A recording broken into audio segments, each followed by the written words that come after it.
Noong 2016, tumulong ka ba sa kampanya ni Secretary Lima? Opo, sir.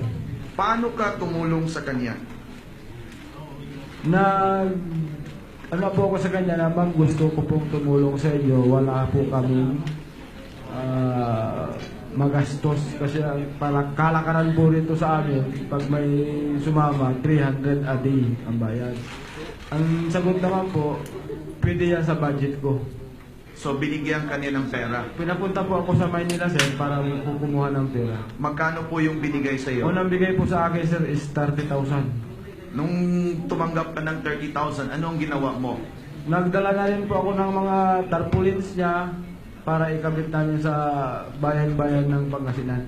So, nagkabit ka ng mga tarpaulins ni Secretary de Lima. Yes, sir. Aside nung kinabit mo yung mga tarpaulins ni Secretary de Lima, may iba ka bang kandidato na tinulungan? Meron po, sir. Kaya pakisabi kung sino yung mga kandidato na tinulungan mo.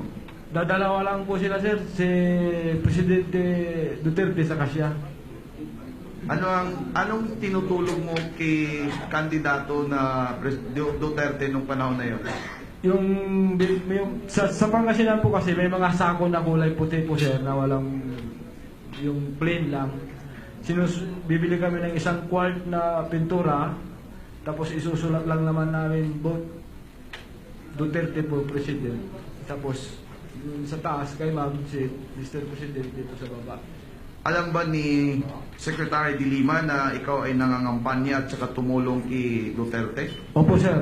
Yung huling hingi ko po, nung pumunta ko sa Manila, may suot akong bowler ni Presidente dito at saka dito sa paa. Pagkatapos, Nung nakita niya, pak, ginano niya ako. anong pak? Parang pinalo niya ako dito. Sinampal ka ni Ma'am de Lima? Yes, sir. Nung sinampal ka ni Ma'am de Lima, ano pong sagot mo at saka anong ginawa mo? Ang sabi niya, nakita kasi yung bowler, ba't suot mo yan? Eh, ito ang presidente ko eh. Ito ang idol namin sa Pangasinan. Sabi ko naman siya. Mag-idol ka rin lang, kiraulo pa. Sino sabi niyan? Si ma'am. Ang sagot ko naman po, sir, walang basagan ng trip.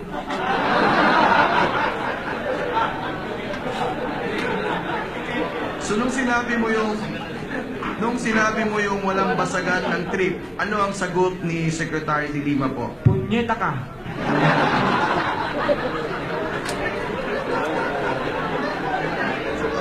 Order.